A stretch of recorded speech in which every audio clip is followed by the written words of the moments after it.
Hello everybody, and welcome back to Minecraft in our Talking About Redstone world. And today, we're talking binary. We talked a little bit about binary before, but we're going to expand on it, and not just on binary itself, but how you can use binary to send signals between systems. So, what I have over here are two different binary counters. I'll be honest, I prefer this one, but we're going to talk about this one first. This one does not work in Bedrock, which is a minor flaw with it, but that's because it uses the one-tick pulses to move these blocks back and forth, which we can't do in Bedrock. So, how does this work? When you push this button, it's going to raise this piston, create a one-tick pulse through this repeater, which is going to activate this sticky piston.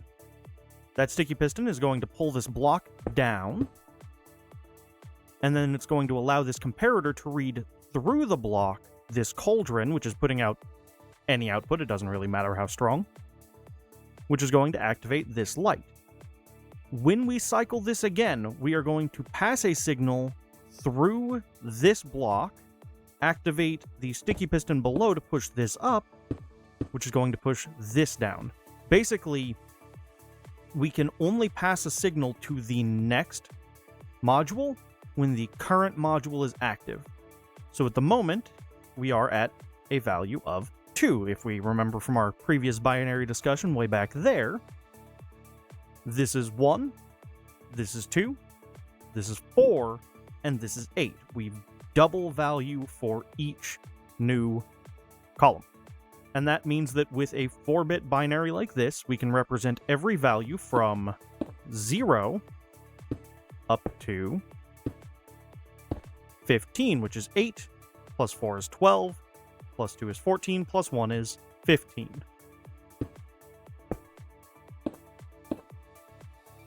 So that gives us 16 total possible outputs for this. We press this, we now have 1. We press this, this turns off, this turns on, we have 2.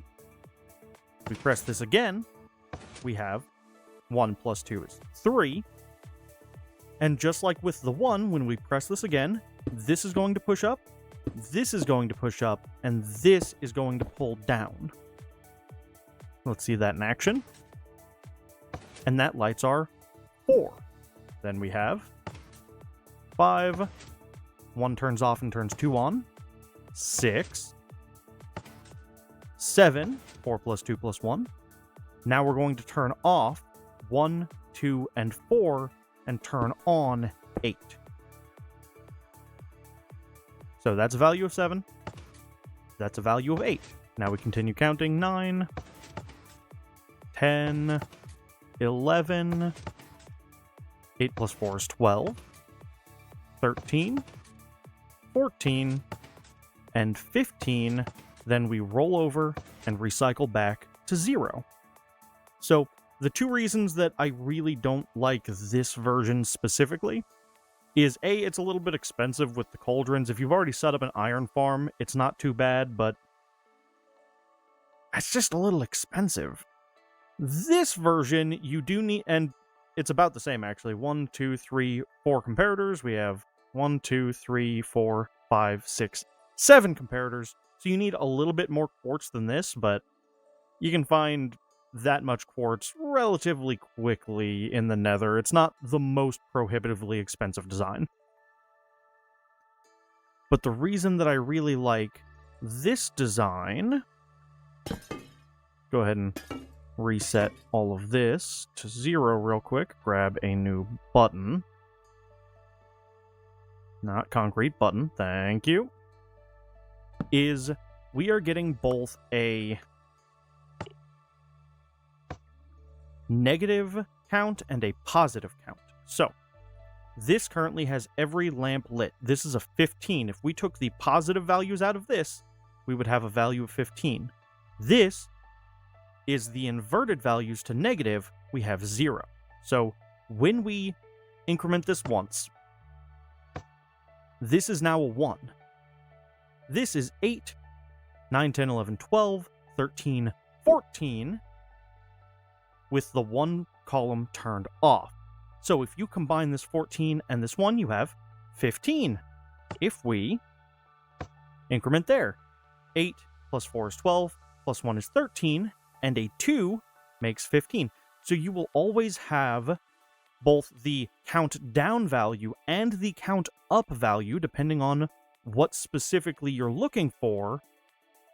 And additionally, you can always figure out one value or the other based on what the current value is, because they will always combine to equal 15. So let's just cycle this a couple times.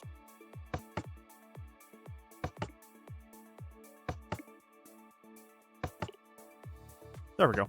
So 4 plus 2 is 6, plus 1 is 7. 7 plus 8 is 15. So no matter what the orientation, you will always have a combined total of 15. When this is all on, this will be all off. When this is all on, this will be all off.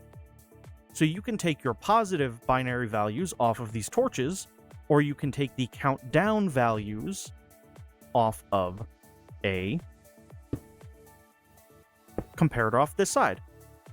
So if you want to count down, you can just skip this entire segment and just have 4 copper bulbs in a row with comparators in between. And that is a 4-bit countdown. If you want to count up from it, you just add a comparator into a block, into a redstone torch, and then from that redstone torch, you can take your positive output. It's really that simple, which is phenomenal. So both of these are effective binary counters, but this will give you the negative, or the countdown and the count up. This will only count up. So you've got a binary value. And we'll talk about ways that you can put a binary value into a system as we go here. But let's say you've decided on a binary value. How do you want to send that value? Well, there's a couple different ways to do it. And we're going to talk about a couple different ways to do it that are kind of case sensitive. If you're in a very tight space and you need to send a binary value in as small of a space as possible, there's a couple of options. This is one option. We're going to send a value. When we press this button, it's going to send a 1-tick pulse through here, activating the copper bulb, which is going to be detected by an observer, sending power through a rail, through another observer, through a rail. Now, this can get really expensive if you don't have a gold farm, because powered rails are expensive. But if you've already set up gold farm, this is not prohibitively expensive, at least. But we can punch in a binary value. Let's say we wanted 7. And it transmits that value all the way down to the far side.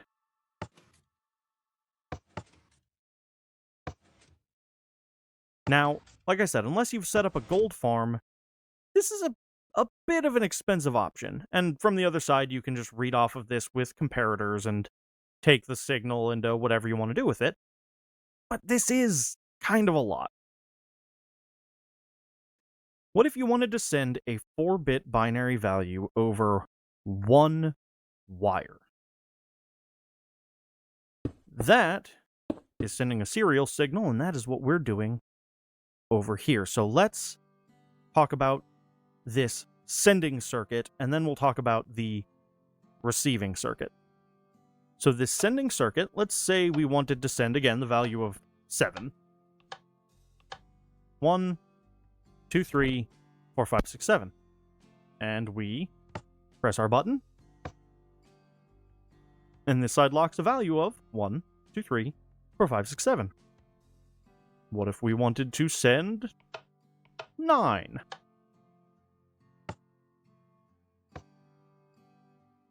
One and 8 is 9. So we can send this, and I have this version rotated. The one I built in Bedrock is built facing the same way. The reason I like having this rotated 180 degrees is that this will retain the same orientation as when we do it over here. If you have it facing the same way, all you have to do is reverse the direction. So if one is on the left here, one will be on the right here. There's ways to solve for that, but the way that I've built it, I find it easier to just rotate it 180 degrees. That said, you could also rotate it in a number of other directions. But let's talk about how we're sending this signal. So, each of these signals has a lever associated to it.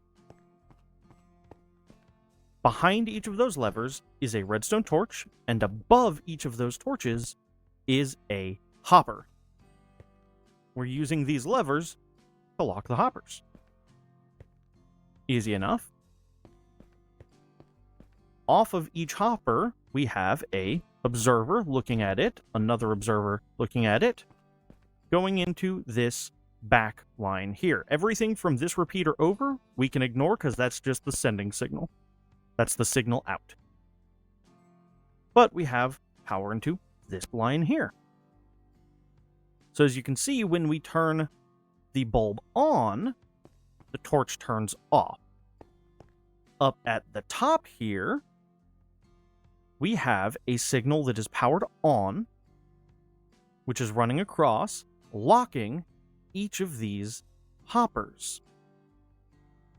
For the ones that we have the torch turned off on, what's going to happen is, when this redstone dust gets turned off when we activate the system, it's going to briefly unlock and then relock the hopper. That unlocking and relocking is a block state change we can detect with an observer, and so we're going to send a signal into our output line here. If we do not have it on, then the torch below is turned on, like that, so when this turns off, this hopper remains locked. Because this hopper is remaining locked, we don't receive an output through the observer into this line.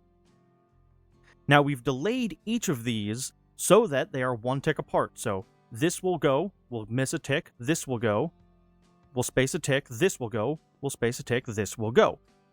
So it's 1, 2, 3, 4 directly in line. They're not spaced. It's not 1 space, 2 space, 3 space, 4. It's 1, 2, 3, 4. Ba ba ba ba. If you were to take that combined signal, it would be a 4-tick length pulse. That's it. But we have to send a little bit of an extra line. We have this button here, which is our send signal. That's actually our signal to the system on the other end to start and then receive the signal. So, we have this with a torch off the back of it as well, which goes into this redstone line, and this redstone line, with a redstone torch on top of this torch. Now, what this is doing is, when we press this button, is going to turn this off and then back on for a single tick. It'll go off, on, and allow our signal to pass through, allowing our signals into here, here, here, and here. Additionally, we are going to unlock and relock this hopper, which we read with this observer, and send our first signal. So we send this signal, then we send this, and this through after. So we'll end up with one pulse that unlocks the system and then feeds the outputs. So in the case of our current signal, we would get our activation 1, 2, 3, 4. Because those two are off and that one's on. And so when we press the button from up here, it's a blink and you'll miss it.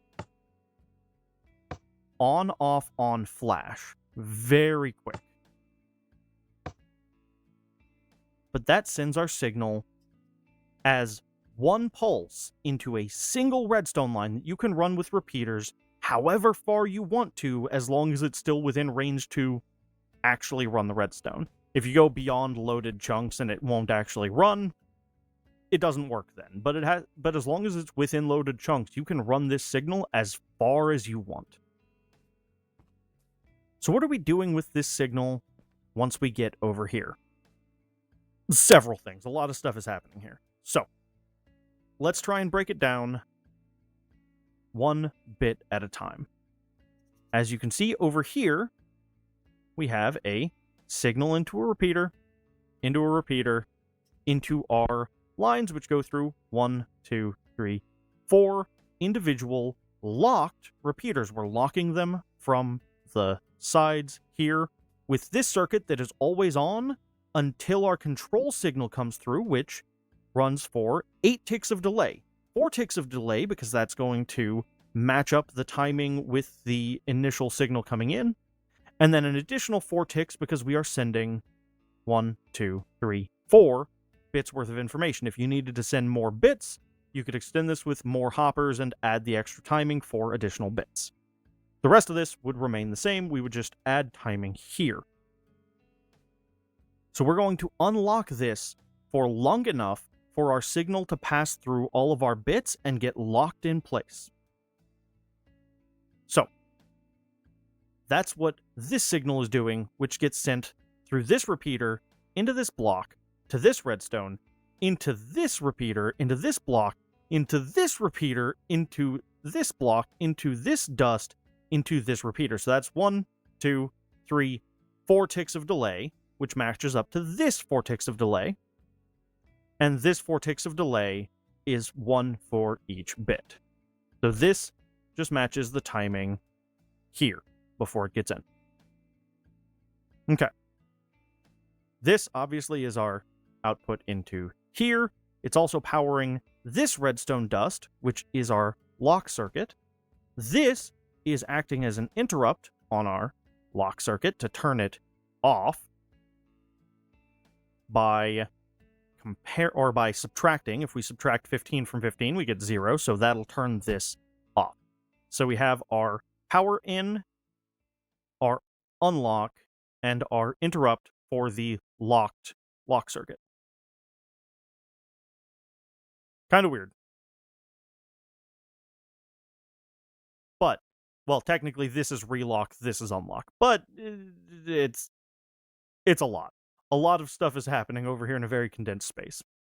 Really, if you can look at this and match up what's happening here, we have our lamps for each bit, our delayed repeater inputs through each bit, our repeaters locking each bit, and then we have our input section. As long as you can match the repeater orientation and the comparator orientation, the simplified version is we unlock this long enough to let the signal through, relock this, holding the signal, and then you can do with that signal what you will.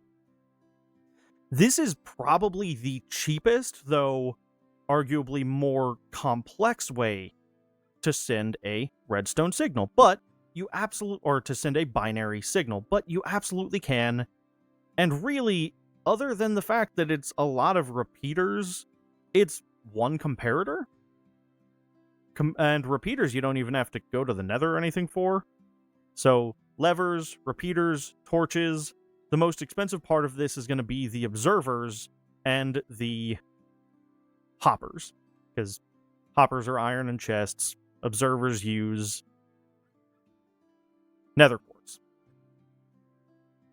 So you do have to go get the quartz for the sending side. For the receiving side, you have to get the quartz for a single comparator. It's not that bad. Now, this over here is a little different. So we're going to talk about this in two parts, because these are opposite ends of the same function. So if we look at this over here, this should look pretty familiar. This is our incrementer, which gives a value of 1 to 15 into a red coder, which will take a value of 1 to 15 and represent it as an individual line. So I can take a redstone value and turn it into a binary output along 4 power lines. So right now we're at 1. If I increment, we're at 2. And then at 3. And then at 4. Decrement, we go down to 3 again. then 2, then 1. And this feels a lot like a binary counter with extra steps. And it kind of is. It will let you count up and count down, but the more important thing is that we are now turning our hex signal, a value of 1 to 15, a hexadecimal, into a binary encoded signal. You can then send these 4 lines wherever you want, or you can serialize them and send them wherever you want. But what we're using this to do is turn a hex signal into a binary signal. But what do you do with this binary signal once you get it where you want? Say you add your binary sender over here to the circuit, right? And you crank it to the value you want, and then you have a button to send. You send that signal to the other side, you decode it into your binary signal on your receiving end here. What do you do with that if you need a hex 1 to 15 power signal out? Well, that's where this monstrosity comes in. All this is a series of repeater lines that run from this side to that side, powered by torches at the end, with repeaters, with sticky pistons pushing down blocks to fill these holes. And that means that each and every individual binary number is now represented by one of these 15 lines, or at least each and every binary number in a 4-bit system is represented by one of these 4-bit lines. So we can take and say, I don't know, I want the value of 7. We've been using 7 a lot, so we turn on 4, 2, and 1. Well, over here we have an output of 7. Turning on 7 lamps. 1, 2, 3, 4, 5, 6, and 7. Okay, what if we wanted 14? Well, we turned on all but the last lamp, and we have a value of 14. We can now turn a hex signal into a binary count, send a binary count over a single wire, receive that binary count on the other side over any distance on a single wire, and then, if we need to, turn that binary number back into a hexadecimal count. Which means that you can send this signal however you want over any distance you want. Yes, you could also just run these on this line and have 4 output lines, but 4 output lines takes up a lot of space and is very expensive. So this is just a unit to translate redstone power into binary. This is a unit to translate binary back into redstone power.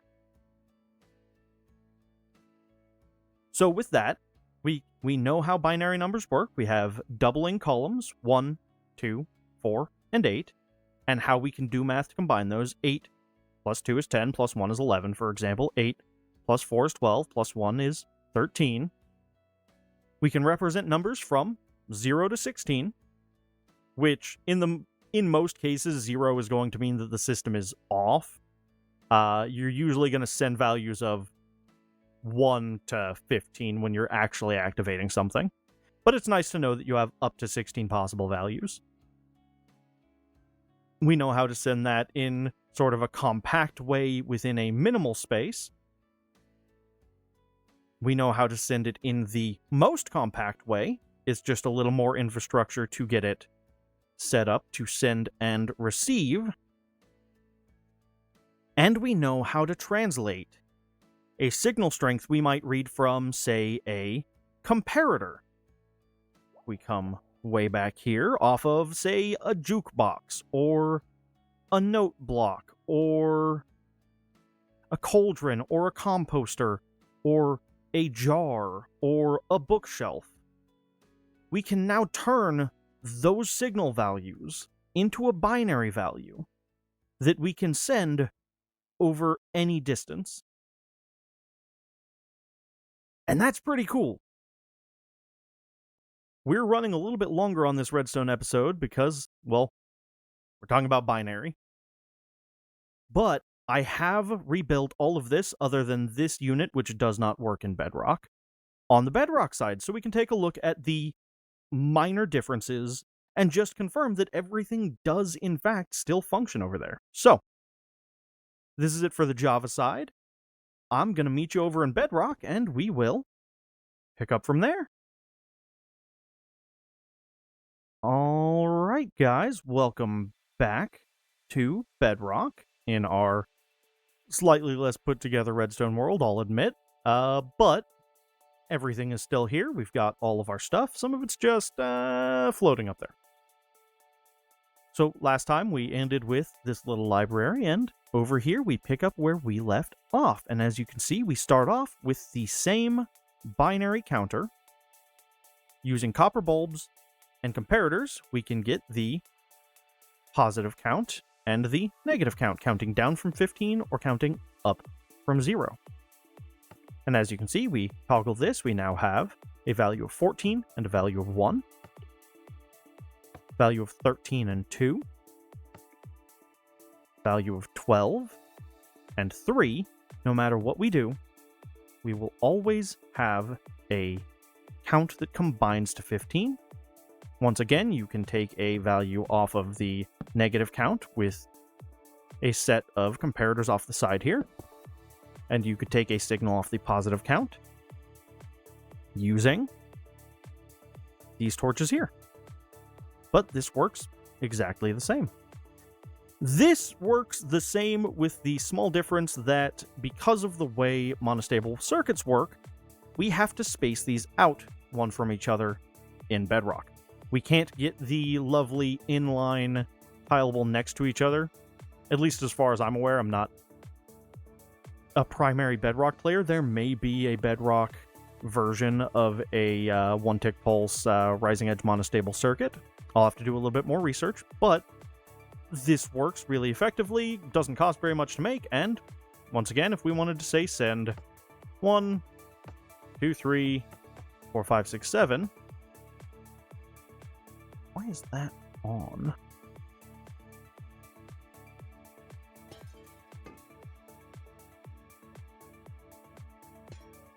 Must have been from when I was building it. Anyways, signal of 7, send.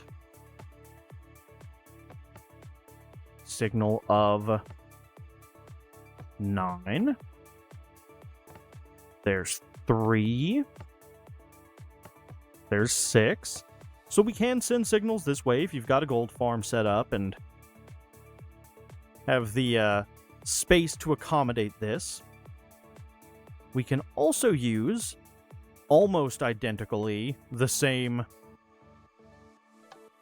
system here. Like I said, because we have this facing the same direction, what we'll find is that our signal winds up inverted. So that becomes 1 if the left is 1. But other than that, we can take that signal and it's just inverted. We can fix that on the decoding side with whatever we're doing with it. This side works exactly the same. We have torches locking hoppers. They are turned off when that bit is on, like that one. Which means that when we power this line, we will have these hoppers unlock and then lock again.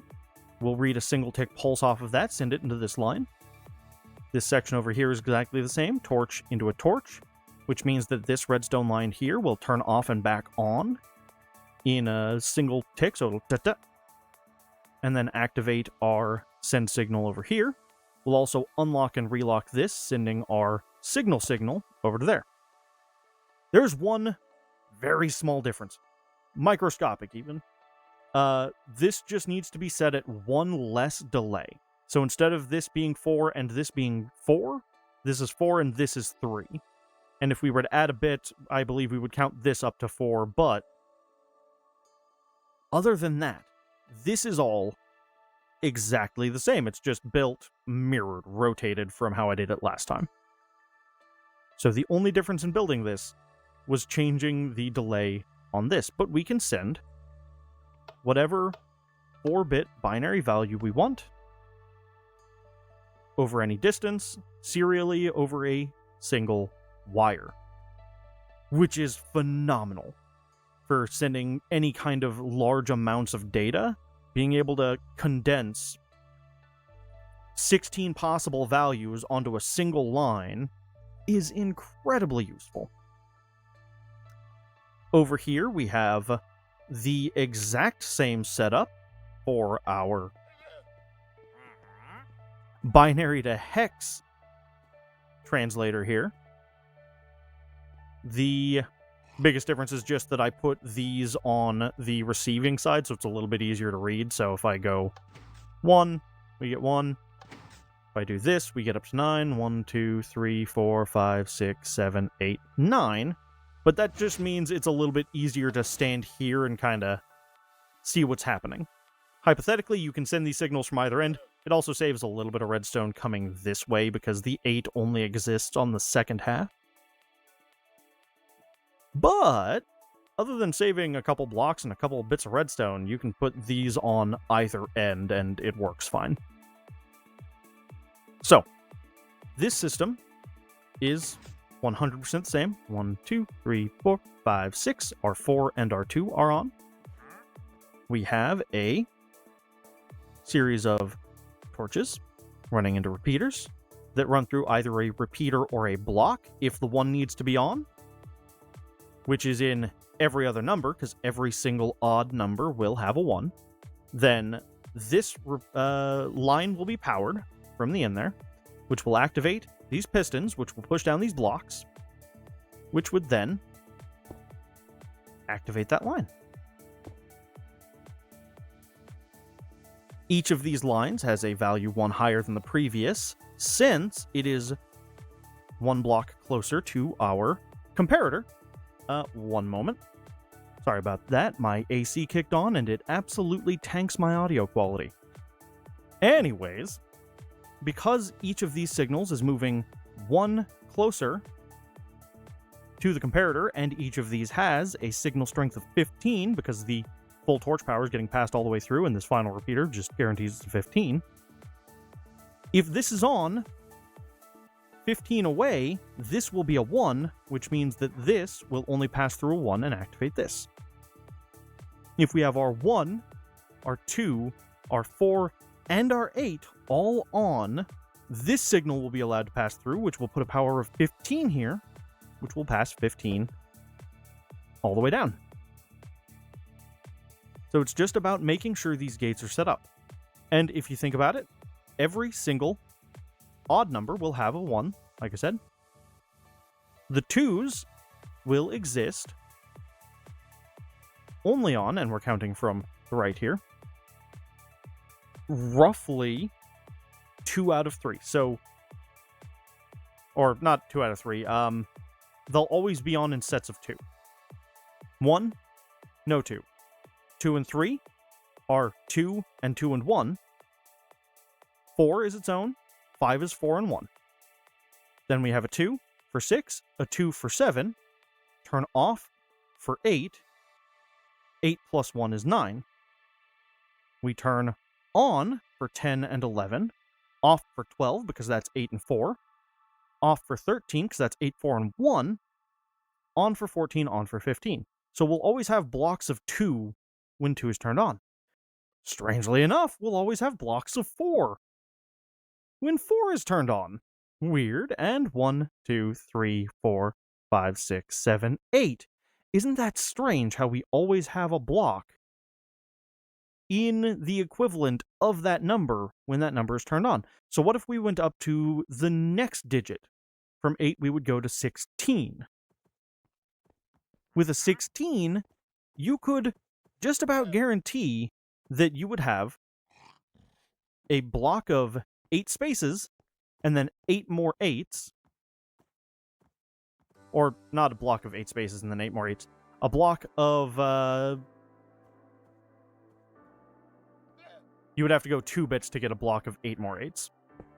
Because for 16, you would roll this count up to 16, so you would have no 8. And you wouldn't have an 8 again until you hit...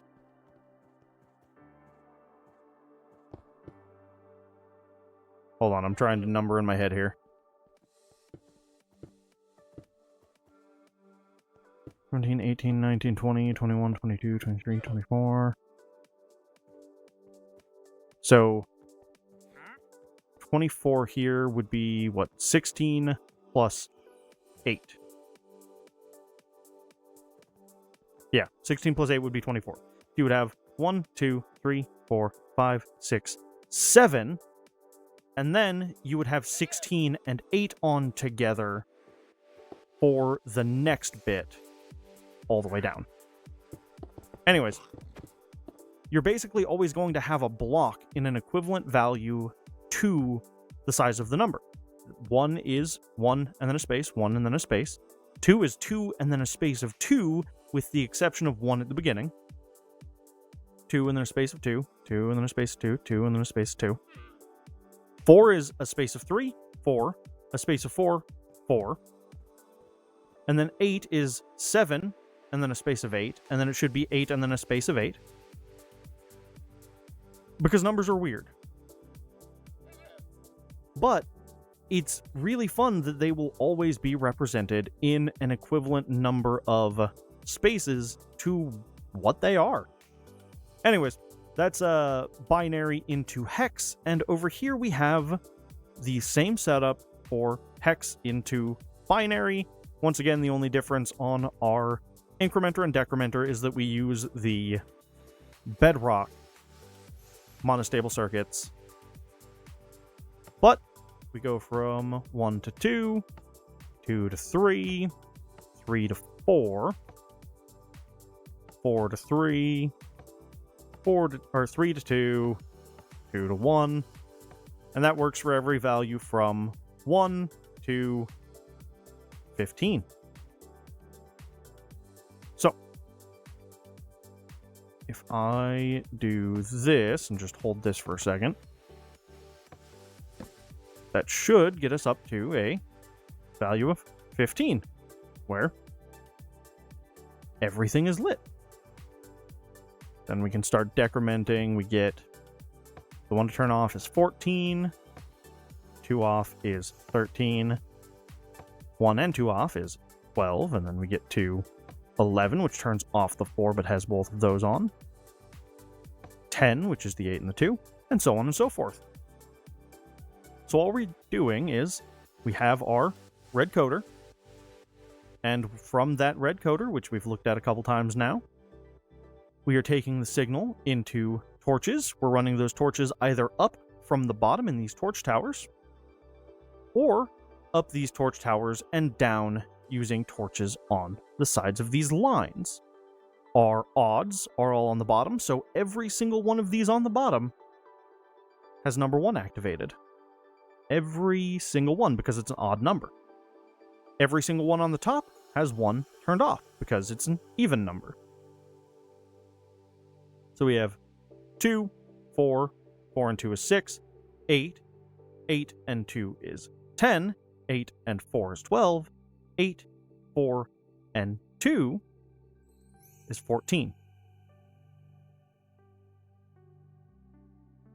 And yeah, we're able to count up or down, representing every number translated into binary, and all we have to do is make sure that we activate the correct spaces for the correct lines to get the right number out. 1, 2, 4, and 8. So for 1, it's just the 1 on. For, let's say, 7, 1, 2, 3, 4, 5, 6, 7, we have 1 plus 2 is 3, plus 4 is 7. And so when this is powered, all of these will turn on, activating 1, 2, and 7. So what are we at now? We're at 8. So if I go down 1, we get that 7 line. 1, 3, 5, 7. 1, 2, and 4. All active. So, as you can see, in both Java and Bedrock, you can use basically the same setups to send a binary signal To translate a binary signal into hex or a hex signal into binary, you could, hypothetically, run a, let's say, a 9-button pad into a set of sequential memory cells so that you can lock each number, translate the combination of those 3 numbers into a binary digit, then take that binary value and send it through a serial signal like this with the correct number of bits on both sides, and then be able to break that down into a hex signal or a series of hex signals, since you can basically get one 4-bit number into each hex signal. So if you were to send something that was, say, an 8-bit number, you could break that down into 2 4-bit numbers and then translate it out into a hex signal if you needed it. I like working with 4-bit just because 4-bit cleanly translates between hex and binary, but you can play with larger values and do that. It's just a little more work. So technically we'll get into that binary math later. Anyways, with that covers everything we needed to talk about today. So if you've got any questions on sort of the binary math we've talked about here, or Redstone in general, drop them in the comments. I'd be glad to try my hand at answering whatever you've got. And in the next one, we are going to get, hopefully, a little deeper and a little more interesting. Though, honestly, I absolutely love these systems. So, with that,